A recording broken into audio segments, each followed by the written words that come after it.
bienvenidos todos a Periodismo y Sociedad. Gracias por estar con nosotros nueva vez. Hoy iniciamos una semana laboral que esperemos sea positiva, tanto para ustedes como para nosotros, para el país completo, con la visita temprano del doctor Alfredo Polanco, como todos los lunes. Buenos días, Licho. Buenos días, Gregorio. Buenos días a todo el país, al doctor Alfredo Polanco, que trae los lunes, sus lunes médicos a Periodismo y Sociedad.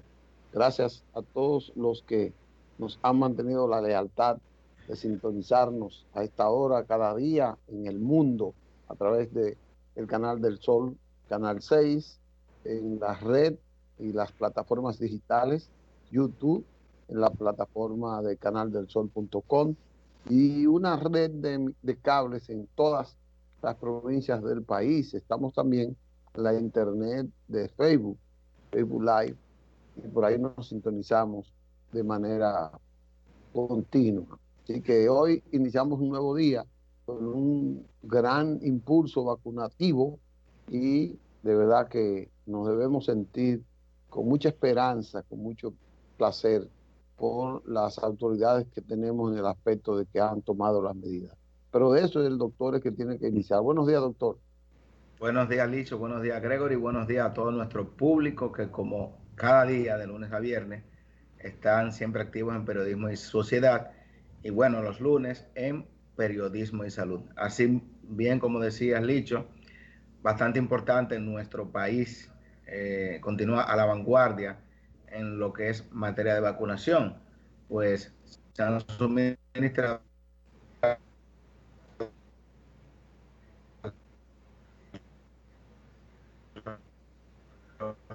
5 Buenos días, salud. dosis, 1.3 millones. O sea que es bastante importante esto. Muchas personas que no tenían el estímulo de la vacunación, aunque no es obligatorio, pues, pero ya están acudiendo a los centros de vacunación, pues se han dado cuenta que lo más importante y lo verdaderamente útil para nosotros, el mundo, de tener esta pandemia del coronavirus es la vacunación. O sea, gracias a esto, nosotros vamos a lograr detener el avance de esta pandemia, que sin una vacuna lamentablemente vamos a tener una ola, dos olas, tres olas, cuatro, cinco, todas las olas posibles, si no se detiene con la vacunación. Por eso felicitamos a la población dominicana, felicitamos a nuestras autoridades que están haciendo posible que esto se lleve a cabo, ya que sin un estímulo de nuestras autoridades, pues lamentablemente la población no acudiría en masa como están acudiendo. Se vacunaron este fin de semana con el operativo a las principales provincias afectadas, más de 500,000 de personas. Eso fue un impulso enorme.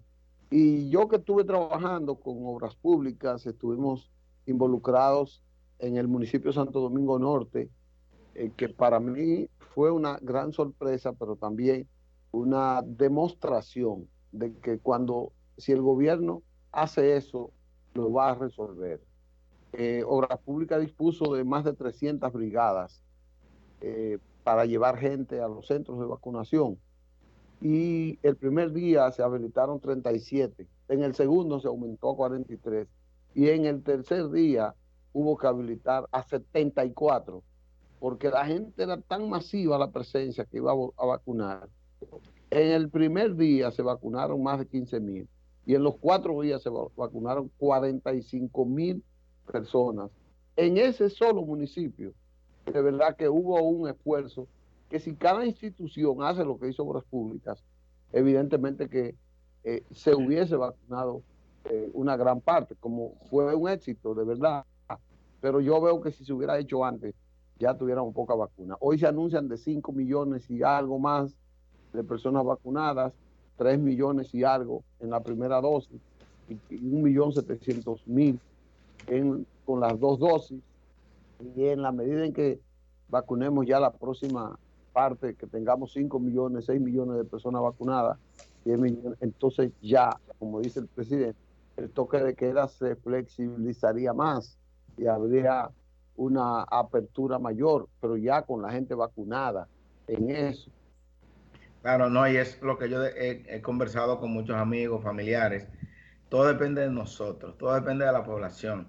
Mientras más alto porcentaje de personas vacunadas, menos impacto negativo el COVID-19. Entonces, por eso que nosotros llamamos a la población, una población que muchas veces quieren estar en la calle o queremos estar en la calle, pero para poder estar en las calles tenemos que colaborar cada uno de nosotros. ¿Cómo?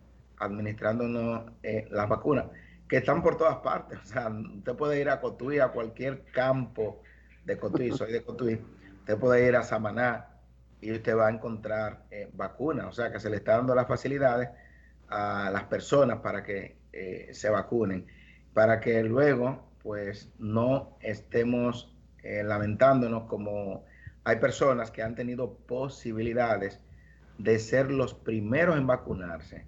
Hablamos de profesores, de personal sanitario, militares, etcétera, y no se han vacunado. Y tengo conocimiento de personas que lamentablemente, habiendo tenido la oportunidad de vacunarse, no lo han hecho, pues, y han adquirido el COVID-19 y lamentablemente, desafortunadamente, no les ha ido bien, porque esta tercera ola, no sé, pero veo que es un poquito más agresivo el coronavirus.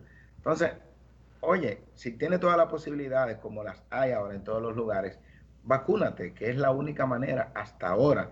Y lógicamente no vamos a decir que, o sea, continuar con nuestra mascarilla, continuar con nuestro lavado de manos, continuar con el gel, o sea, que esas son las principales medidas preventivas, y que en cualquier época no solamente nos libera o nos puede prevenir el coronavirus, sino cualquier otro tipo de infección viral o bacteriana. O sea que nosotros, por lo menos, esta pandemia ha traído como consecuencia que las personas utilicemos más el agua para el lavado de manos, y así mismo lo estamos viendo en los hospitales.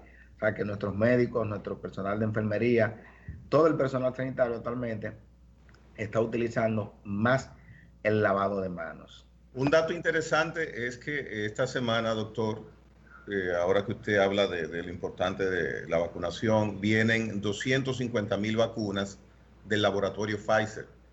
Estas vacunas, y por eso le pongo el tema, se destinarán a niños, o sea, a partir de 12 años, claro, y a unas 50,000 embarazadas. ¿Qué opinión le merece eso? Bastante. Ahorita estamos revisando las informaciones del CDC de Estados Unidos, donde precisamente estaban hablando, si está embarazada, ok, debe de vacunarse. Si eres niño, debes de vacunarte. Si eres diabético, debes de vacunarte. Eso a propósito de que muchas personas día a día nos preguntan, pero mira, soy cardiópata, tengo el corazón grande, soy diabético, soy hipertenso, estoy descompensado, estoy embarazada. Embarazada. Todas las vacunas son bastante seguras para todas estas personas que tienen estos pacientes trasplantados, estas personas que se dializan, estas personas que son diabéticos. Acudan a vacunarse lo más rápidamente posible, que esas personas son de más alto riesgo en caso de adquirir el COVID-19. Y qué bueno que ahora mismo los niños, que son importantes medios de transporte del virus, porque sí es cierto que el virus es menos letal en un niño, pero si ellos pueden transportarlo, transmitirlo a sus hogares, y ya usted sabe que en cada hogar vive una persona pues mayor en la mayoría de los casos, o sea que con eso estamos evitando la propagación de ese virus. A mí me inquieta algo, Licho, dame un segundito, disculpa.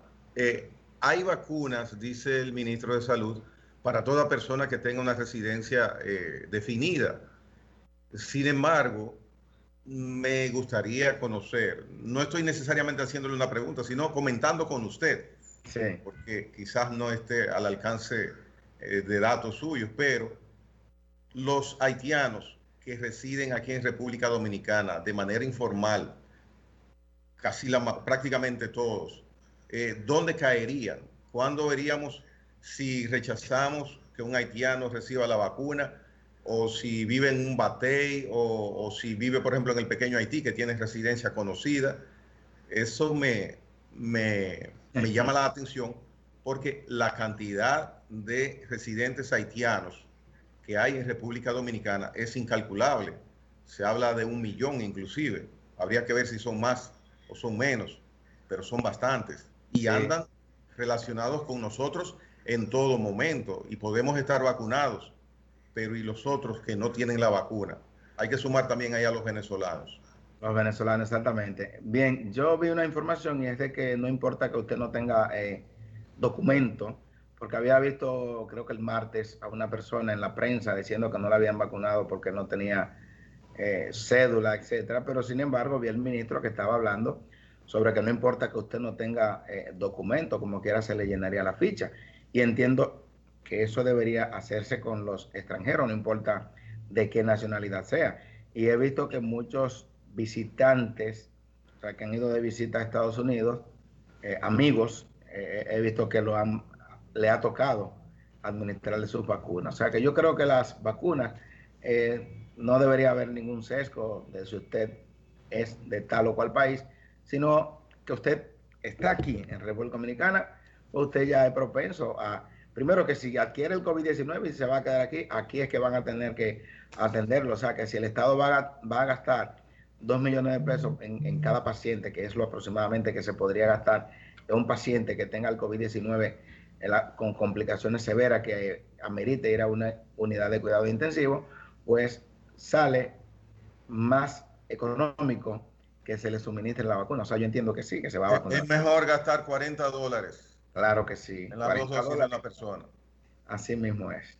Sí, porque la comunidad internacional no ha migrado para Haití en el aspecto de vacunación. Y digo la comunidad internacional porque Haití no tiene dinero para suministrarle dentro de su presupuesto un plan excelente como el nuestro, gracias a Dios, y pena para ellos y ojalá se logre, de vacunación. Ellos que son 10 millones igual que nosotros. Correcto. O sea que es bastante importante vacunar a esa población.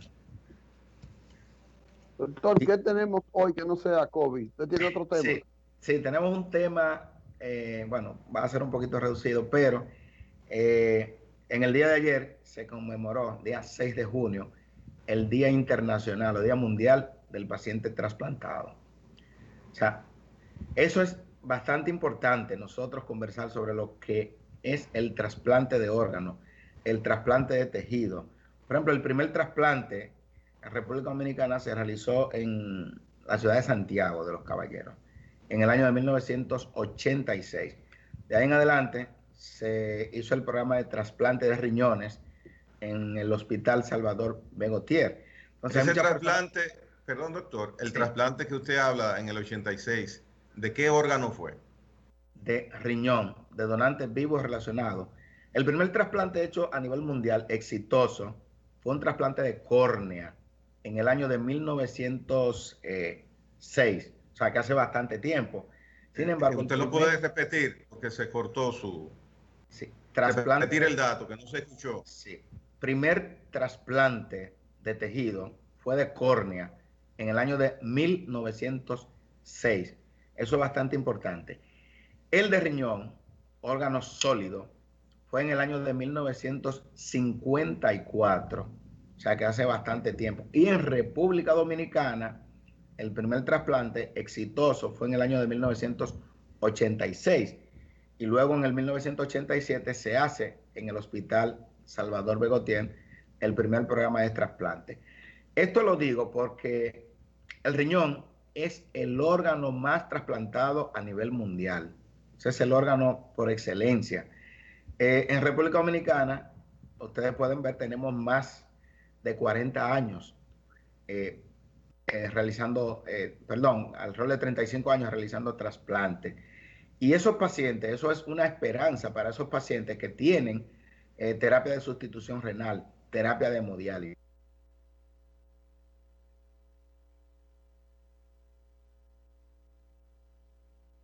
Terapia de diálisis.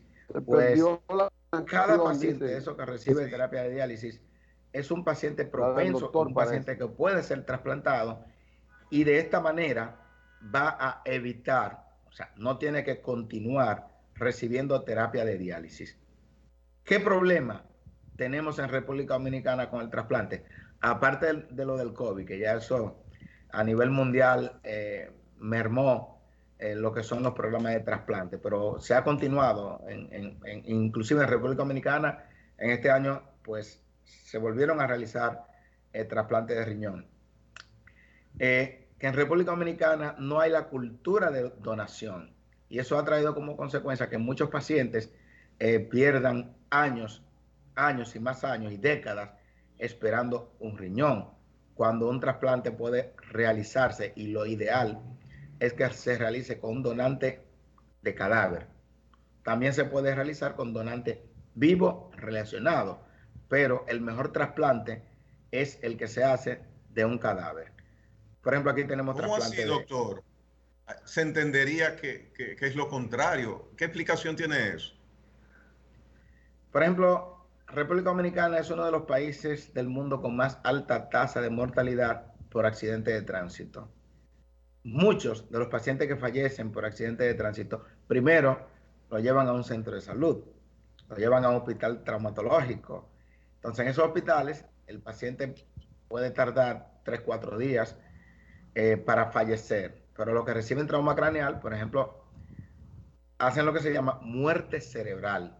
A usted le dicen, pero mira, Antonio tuvo un accidente de tránsito ayer en un motor, tiene 25 años, y ya le están diciendo a la familia que él está muerto, pero que está conectado de las máquinas.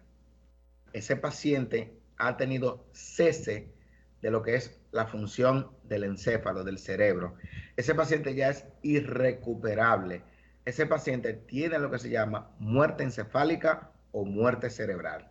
Se le da la noticia a los familiares, se le explica que ya no hay, que simplemente, ustedes han escuchado que desde que lo desconecten, ya es un cadáver. Ese paciente, desde que se le hicieron los estudios, que se vio que no había ninguna respuesta a ningún estímulo, muerte cerebral, ya ese es un potencial donante. ¿Por qué? Porque ya es un cadáver. Ya con ese paciente, con ese cadáver, no se va a hacer absolutamente nada. Entonces, ¿qué hace el equipo de captación de órganos?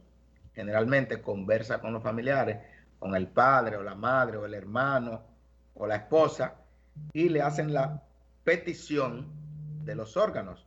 ¿Cuáles son los órganos que aquí se trasplantan? 2 riñones que tiene un paciente. El paciente tiene un hígado que se puede hacer porque se hace con éxito. Aquí se hace trasplante de córnea desde hace muchos años.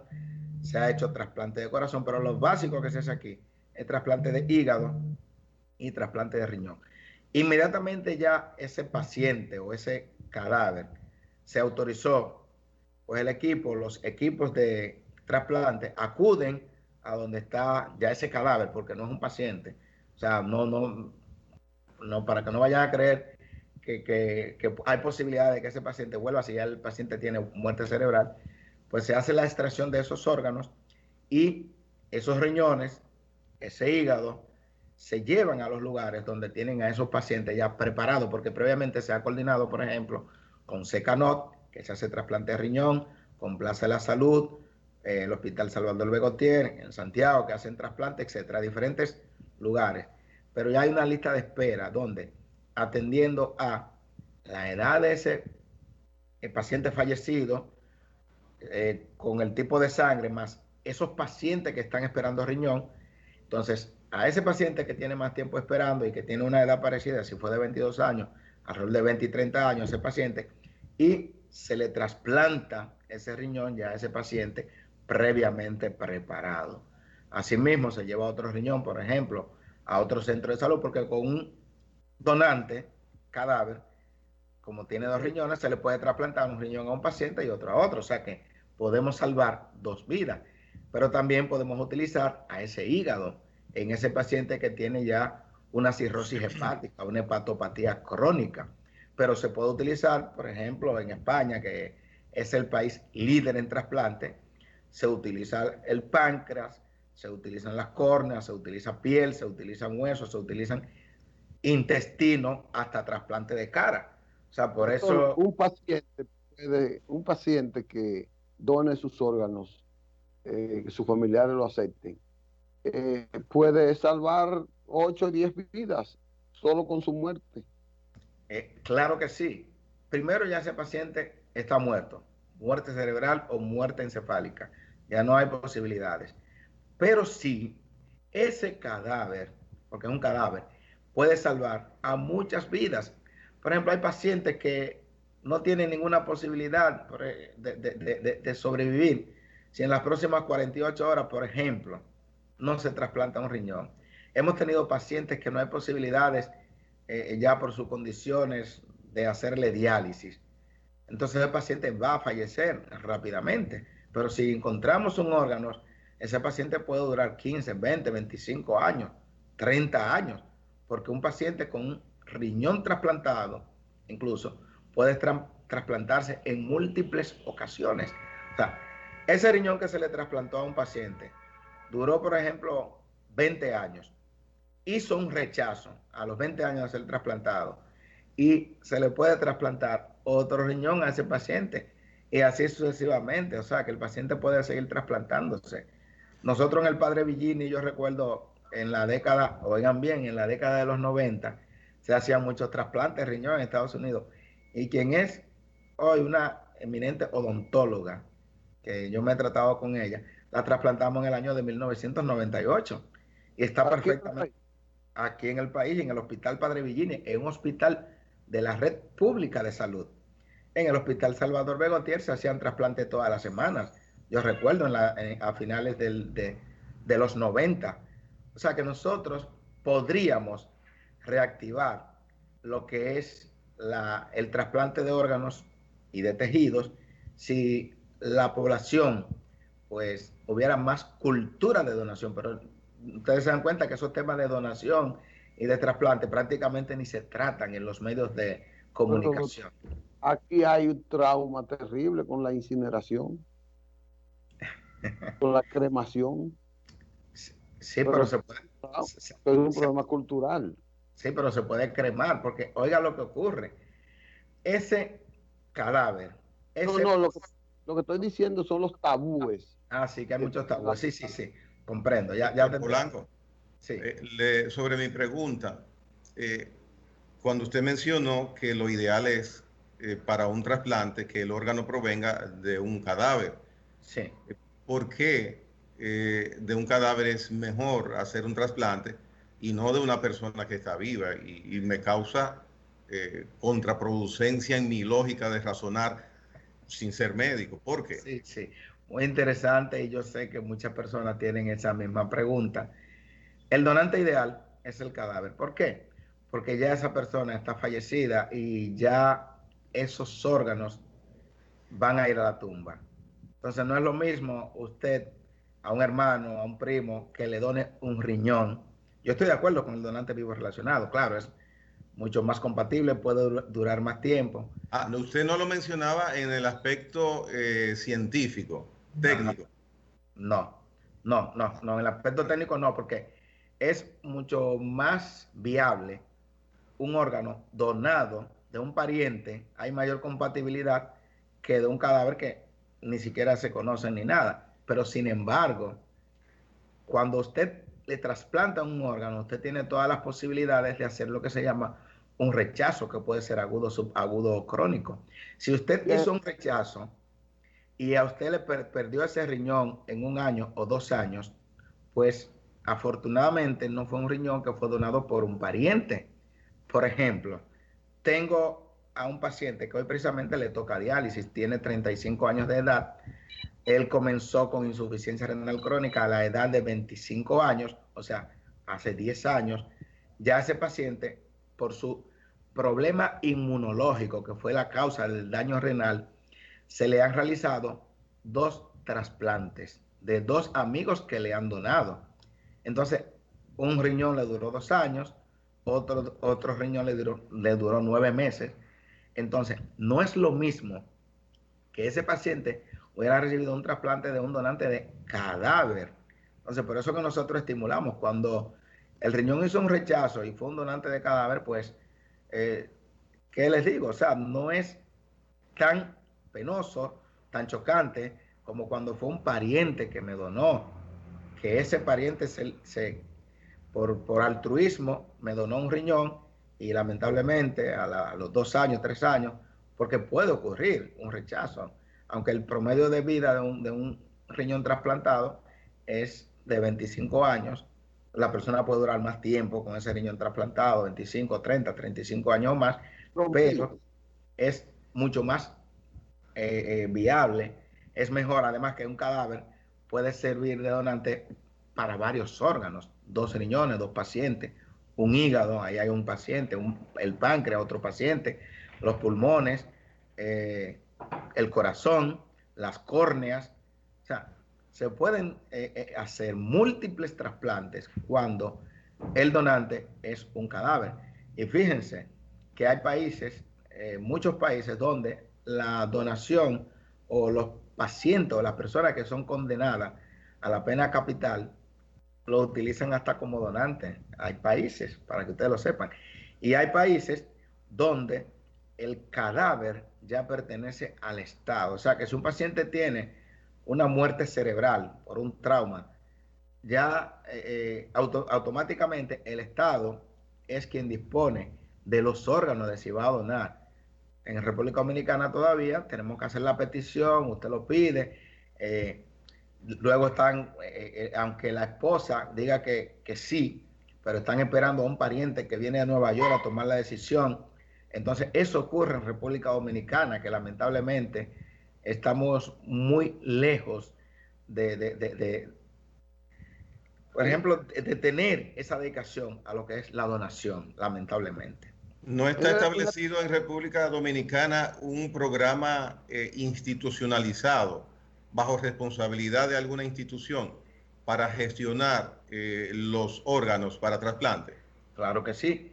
¿Quién lo tiene esa responsabilidad? Se llama el INCOR, Instituto Nacional de Coordinación de Trasplante. O sea que es una institución... ¿Adscrita a quién, doctor? Salud Pública. El INCOR es una institución sin fines de lucro, es un patronato y es quien gestiona incluso todos los trasplantes que se vayan a realizar en República Dominicana. Tienen que estar incluso avalados, autorizados por ese instituto, Instituto Nacional de Coordinación de Trasplante, INCOR, y que trabaja y funciona adecuadamente. O sea que aquí en República Dominicana no se trasplanta a un paciente por carita o por... No. Usted está en la lista de espera y cuando aparece un cadáver, un riñón, es al que le toque. Ahora bien, cuando usted tiene a un pariente que le va a donar un riñón, ya ahí eso depende del pariente, ya eso no tiene que intervenir nadie, sino planificar y coordinar ese trasplante. O sea, doctor, que eso es muy... Sí. Hace muchos años, decenas de años, en los hospitales como el traumatológico Darío Contreras, era el único que había. Sí. Las compañías de seguro y algunas firmas de abogados iban y tenían buscones para cuando llegaba un accidentado pedirle si querían una representación legal para cobrar, para darle seguimiento a ese accidente y cobrarle. Le daban a veces hasta 2,000 pesos y ellos tomaban lo otro a los familiares, pero aparecían esos buscones. Hubo hace, qué sé yo, 2 años, cuando se inauguró el NEI Arias Lora, que es un traumatológico. En el 2010, inaugurado, septiembre. Y como a los 2 años de inaugurarlo, hubo una persona que se me acercó para confesarme, yo trabajaba en otro canal, para confesarme de que alguien le había, porque llevó un paciente que se murió en un accidente en Higüey, para confesarme que le había pedido a alguien ahí que convenciera a la familia para que le pudiera trasplantar, que le iban a dar dinero, trasplantar los riñones y la córnea ahí, y que solo tenía que autorizar. O sea, un buscón parece.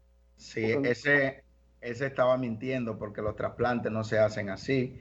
Lo primero es que hay todo un engranaje. Lo primero es que, inclusive, el médico tratante, yo soy de los fundadores, de las primeras personas que estuve en el hospital y estoy en el Hospital Nereas Lora, que se maneja, yo digo, excelentemente bien, el Hospital Traumatológico Nereas Lora. Y en ese centro, como en todos los centros, ¿qué ocurre? El médico tratante, inclusive el intensivista, no debe de formar ni no forma parte del equipo que solicitan el órgano, porque eso podría interpretarse o malinterpretarse, que yo sea juez y parte. Si yo estoy manejando a un paciente, yo no puedo ser del equipo que va a solicitar, a pedir el órgano. No, es un equipo completamente diferente, que no haya tenido ningún roce ni nada con ese paciente, y ese equipo viene, evalúa al paciente, donde hay neurocirujanos incluso, se le hace lo que se llama un Doppler transcranial, y en ese Doppler se determina que ese paciente falleció, que tiene muerte cerebral, y luego viene otro equipo que es el que va a hacer la solicitud de la petición del órgano, y ni siquiera es para ningún paciente que ese equipo, porque ese equipo no trabaja, por ejemplo, en ninguna unidad de diálisis ni nada. Simplemente, si los familiares dijeron que sí, entonces ya eso se comunican, por ejemplo, con el otro centro de salud. Mira, tenemos aquí unos órganos para que ya ustedes coordinen quiénes van a ser los receptores. Un órgano va, por ejemplo, a la República y otro va, por ejemplo, a la Plaza de la Salud. O sea, que las cosas no son como muchas personas creen. Eso hay mucha seguridad en eso. Sí, eso es un programa muy serio, muy rígido y muy estricto, que aunque yo, Polanco, tenga un paciente que yo quiera que sea ese que se trasplante, porque sea amigo mío, no, eso no es así. Eso, si le toca, le toca. Si no le toca, no le toca. Olvídese, Polanco, que su amigo, su paciente, se va a trasplantar cuando le toque. O sea, eso no tiene... Ahí es un programa que se lleva bastante serio en República Dominicana, y me consta porque le he dado seguimiento y he estado y trabajo en varios centros que tienen que ver con trasplantes, y he visto en cada centro cómo es que se lleva. O sea que ahí no hay buscones, ahí no hay buscadera, y es que no puede haberlo, ¿no? Interesante el tema. Mi última participación, doctor. La familia que necesite gestionar para su familiar que tiene necesidad de un hígado, de riñón o de córneas, por ejemplo, ¿qué es lo primero que debe hacer? Todo paciente, por ejemplo, como mi campo es la nefrología, que tiene insuficiencia renal crónica, la primera esperanza que nosotros le damos, porque el paciente lo primero que dice, no, pero que la diálisis mata, que sé qué, la diálisis no mata. El paciente puede, yo tengo pacientes con 18 años en diálisis, 18 años en diálisis, que es bastante tiempo. Muchos pacientes de los que tenemos en Secano tienen 10 años y 12 en diálisis, oigan bien. Entonces, lo primero que hablamos con el paciente es darle la esperanza de que sin diálisis no hay trasplante. Entonces, nosotros siempre lo guiamos a que vayan, por ejemplo, como pertenezco a la red pública, a que vayan al hospital, al Secanot. Hay consultas de trasplante. Entonces, ahí ese paciente se entrevista con los coordinadores de trasplante, se evalúa y todo, y se va preparando y se agrega ya inmediatamente a una lista de espera. Ya su turno le va a tocar. No importa. El Secanot es el lugar donde cada persona que necesite trasplante de riñón debe ir a iniciar la gestión para un posible donante. Bien, a ese hospital es que pertenezco orgullosamente, pero también... No, perdón, doctor. Sí. O sea, la pregunta específica, usted habla de usted, pero es el único sitio, hablo en sentido general también, para cualquier familia que necesite. También puede ir a la Plaza de la Salud, por ejemplo, también es otro centro. En Sedimat se hacen trasplantes de riñones, en la plaza también se hacen trasplantes de hígado, etcétera. O sea que hay diferentes centros. O sea, cada nefrólogo va a dirigir a sus pacientes, o sea, para que el paciente no diga, no, yo por tal o cual no califico para trasplante. O sea, la mayoría de los pacientes califican para trasplante, y sus nefrólogos saben a dónde dirigir a ese paciente. Okay. Y el mismo nefrólogo puede ir haciéndole su preparación para enviarlo a esos prestigiosos centros de salud, o en Santiago también, que hay centros de trasplante. O sea que en República Dominicana, en materia de trasplante, y es importante este medio tan difundido, que la gente sepa que hay medios, hay hospitales, hay centros de trasplante bastante competentes. O sea que nosotros aquí, ahí en el ámbito de trasplante, sobre todo trasplante de riñón, estamos bien capacitados. Pues igual en el sector privado. Sí, también el sector privado, porque por ejemplo la Plaza de la Salud Sedimat son, bueno, privados. El HOMS también hacen trasplantes. La Fundación Vaquero también hace trasplantes. O sea que hay diferentes centros donde se puede hacer trasplantes de riñones básicamente. O sea que hay para que la población sepa que no, la esperanza no se puede perder, que contamos con centros de salud que hacen trasplante renal. Hace aproximadamente un mes, después de la pandemia, se hizo un trasplante en Secanot renal bastante exitoso. Un paciente nuestro que tenía 1 año y medio en tratamiento de diálisis, y qué bien, el paciente está en perfecto estado de salud. Bueno. Cuando se hace un trasplante, doctor, postoperatorio, post-trasplante, se elimina la diálisis en el 100% de los casos. Claro, claro, ya mi querido amigo, ya yo tengo unas cuantas semanas que no lo veo, ya nosotros lo extrañamos. Y la semana pasada un pacientito que tiene 2 años de trasplantado me mandó un saludo: Polanco, hace tiempo que no te veo, que sé yo qué, no he podido salir por la pandemia.